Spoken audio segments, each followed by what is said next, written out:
Traspasar las fronteras de la desigualdad y proponer acciones que causen impacto a nivel internacional, utilizar nuestro conocimiento y potencial como materia prima para apoyar a más de 400.000 familias, es hacer parte del compromiso social.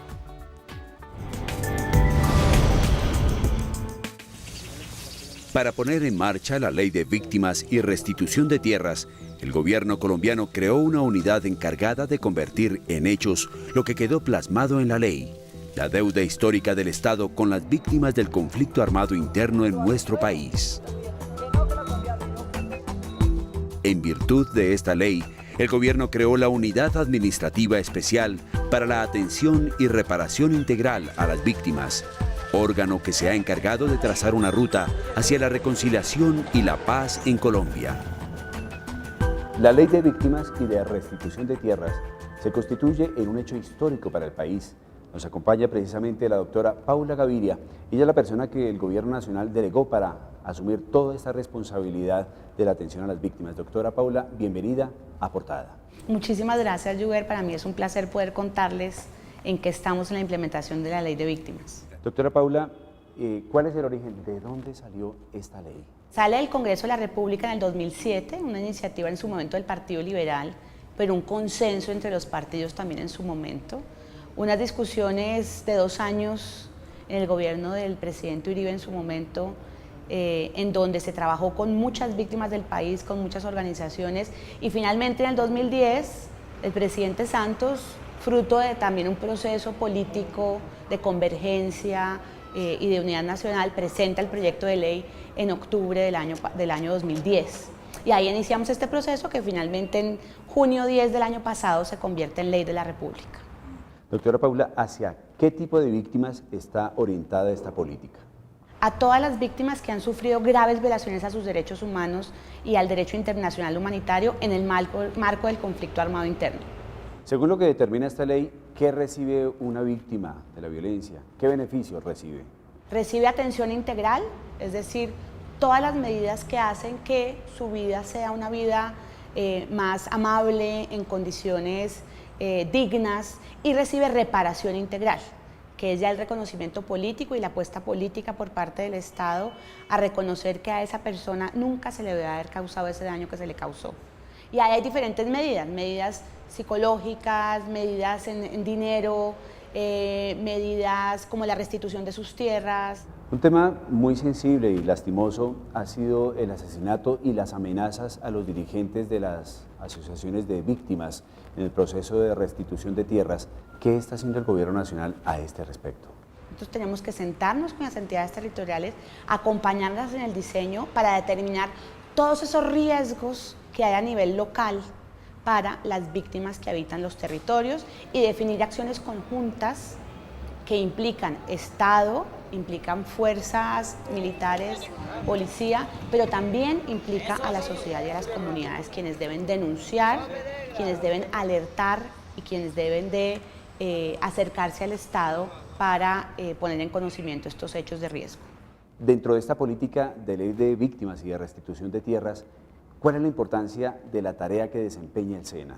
A nosotros no nos interesa a las víctimas darles un cheque, nos interesa es ayudarlas en la reconstrucción de ese proyecto de vida.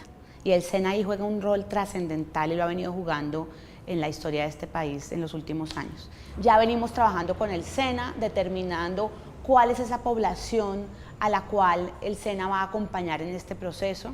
Entonces el llamado es a que el SENA se sume como parte del Sistema Nacional de Atención y Reparación a Víctimas en el proceso de inclusión social y de formación para el empleo y de aprendizajes específicos para las víctimas del conflicto armado interno.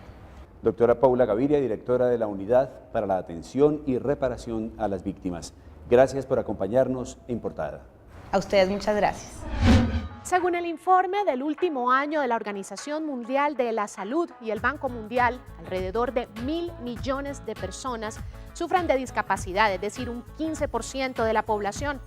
El programa de formación en órtesis y prótesis es uno de los primeros en el país y busca mejorar la calidad de vida de las personas con diferentes patologías.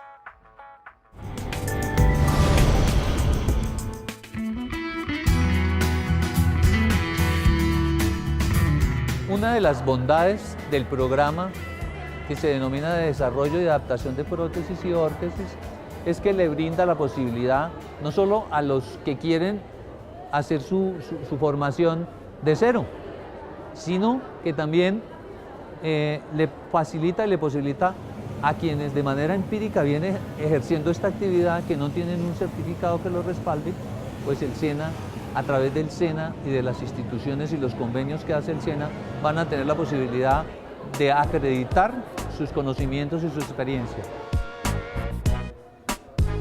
Los aprendices que vienen a formarse adquieren unas competencias específicas y unas de alguna manera transversales. Las específicas aprenden a desarrollar y a adaptar en un paciente real, en un usuario real, prótesis y órtesis. Este es un programa, el que ofrece el SENA, muy completo, es de los más completos que ofrecen las escuelas de tecnología ortopédica en el mundo.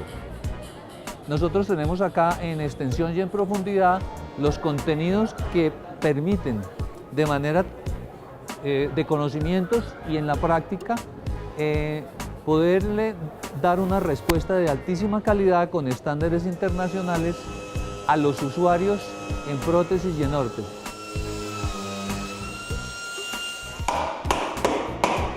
Es pertinente tener una tecnología en órtesis y prótesis en Colombia porque efectivamente vamos a elevar el nivel de calidad a muchas personas que lo necesitan.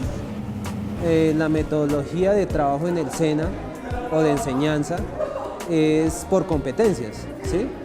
Actualmente se les da a los aprendices tanto práctica como teórica. Ambas son muy importantes para el total desarrollo del aprendiz.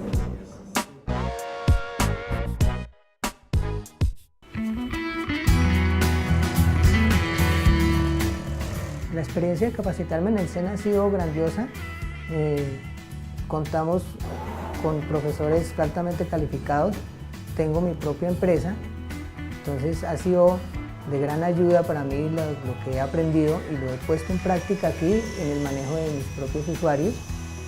Vamos a dar unos pasitos cortos, ya sabes, despacio.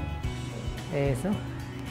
Para mí es muy satisfactorio estar como instructor en el SENA, ya que puedo desarrollar mis capacidades y al mismo tiempo transmitirlas a personas que lo necesitan y que de hecho nuestro país lo está necesitando.